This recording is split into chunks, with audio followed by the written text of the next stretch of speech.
বরফি, কি রে চুপ করে দাঁড়িয়ে রইলি কেন? প্রতিবাদ করলি না কেন তুই? টিপু তো তোর শীতের সিঁদুর মুছে দিয়ে চলে গেল বরফি। কি রে ধিঙ্গি, কথা বলছিস না কেন? চুপ করে দাঁড়িয়ে আছিস কেন তুই?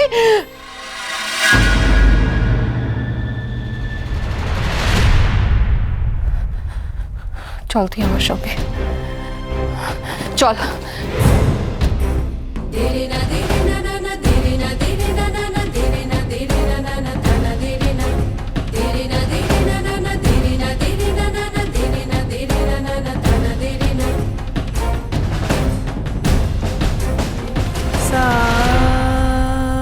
শাবাশ টিপু, তুই একেবারে ফাটিয়ে দিয়েছিস। সত্যি এবার একটা কাজের মতো কাজ করেছিস। একদম, এই মেয়েটাকে আমার আর সহ্যই হচ্ছিল না, জানিস তো। এবারও বিদেয় হতে বাধ্য। বাবা টিপু, কি এমন কাজ করেছিস রে যে সবাই এত খুশি? আজ দেখিয়ে দিয়েছে আমার নাতি, দিয়েছে ওই ধিঙ্গু মেয়ের সিঁথির সিঁদুর মুছিয়ে। সত্যি সত্যি সত্যি সত্যি।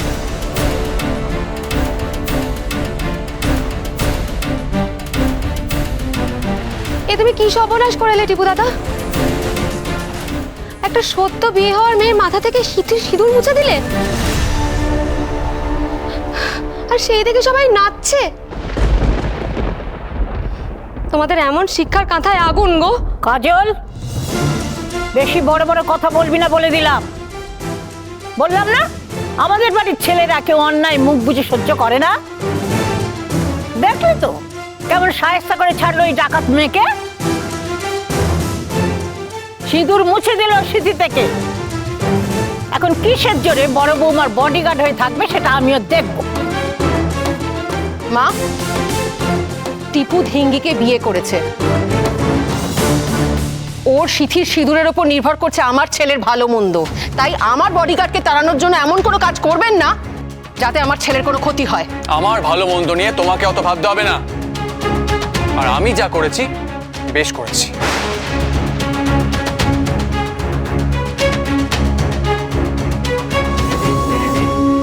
বাবা, ঠামি, তোমরা শোনো, আজ থেকে এই মেয়ের সঙ্গে আমার কোনো সম্পর্ক নেই।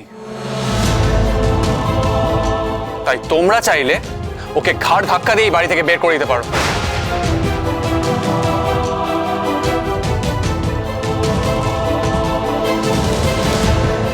তাহলে যদি বাড়িতে একটু শান্তি ফিরে আসে।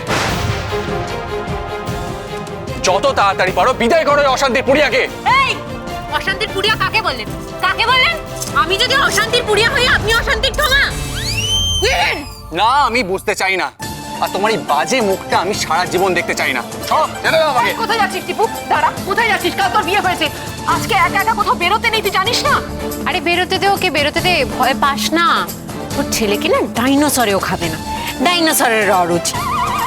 একসাথে টক আর ঝাল তেতো সব একসাথে কে খেতে চায় বল? তুই একটু চুপ করবি ধিঙ্গি, আমার কথাটা বলতে দে।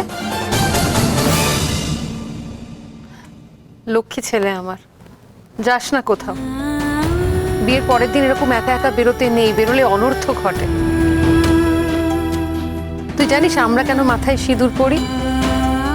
তোর কি মনে হয় নিজের স্বার্থে আমি সিঁদুর পরি মাথায়? একেবারে না।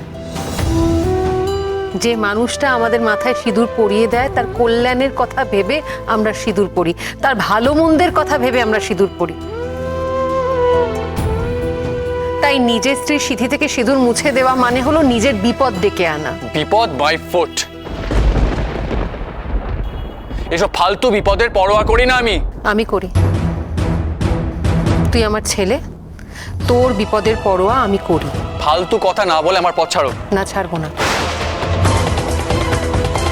ধিঙ্গির সিঁথিতে সিঁদুর না পরিয়ে তুই কোথাও যেতে পারবি না। এই দেখ, এই থালায় সিঁদুর আছে, ঠাকুরের সিঁদুর, পরিয়ে দে। ধিঙ্গির সিঁথিতে পরিয়ে দে, তারপর তোর যেখানে ইচ্ছে যা।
পাড়াপাড়ি পাড়াপাড়ি, তাহলে ফাইনালি সিঁদুর আবার নিজের জায়গা ফিরে পেয়েছে।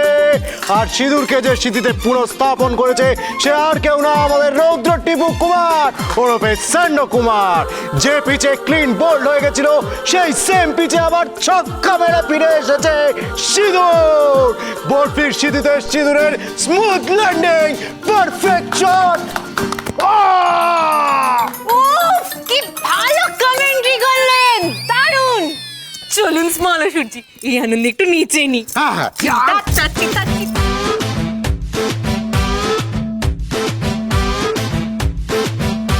दुनिया चले पिछाड़ी तो मैं चलूं अगाड़ी सब खेल जानता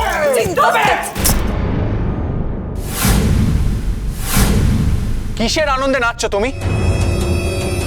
এই সিঁদুর মিনিংলেস, কারণ ঠাকুরের সামনে এই সিঁদুর তোমার মাথায় পড়েনি। ঠাকুরের সামনে সিঁদুর পড়ালে তবেই ঠাকুর সাক্ষী হয় বিয়ের। একদম ঠিক কথা বলেছিস দাদু ভাই। তাই নাকি গো বদ্যি বুড়ি?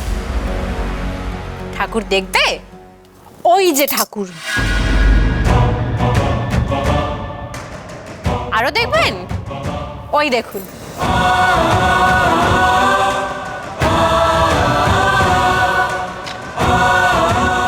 আর ঠাকুর কোথায় নেই স্যান্ডকুমার? মনের চোখ দিয়ে দেখুন, চারিদিকে ঠাকুরকে খুঁজে পাবেন। অবশ্য আপনাদের চোখে তো সব কি বলে কালো ঠুলি পড়া, সেই জন্য আপনারা দেখতে পাবেন না ঠাকুর। আর আপনি জানেন না, মা সব থেকে বড় ঠাকুর হয়। মানে আপনার কাছে আপনার মা, আর আমার কাছে আমার সই মা, আমার মার কাটারি শাশুড়ি।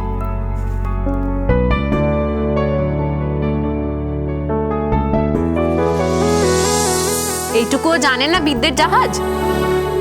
তাকে ভক্তি ভরে এইভাবে পেন্নাম করলে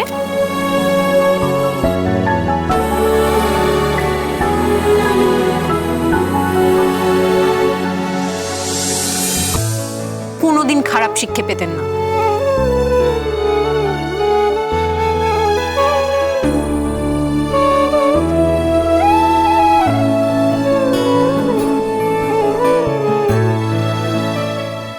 এটা কি পরেছো তুমি? আমি সালোয়ার পরেছি। এ বাড়ির বউ হতে গেলে এসব পোশাক পরা চলবে না। তা কি পরতে হবে? ফ্রক টক পরবো? আমি তোমার জন্য অপেক্ষা করতে পারি, তবে একটা শর্ত আছে। কি বলো, কি শর্ত? কাল বউ ভাতের সন্ধ্যাবেলায় যেন সবার সামনে ডিক্লেয়ার করে ও তোমাকে ডিভোর্স দিতে চায়।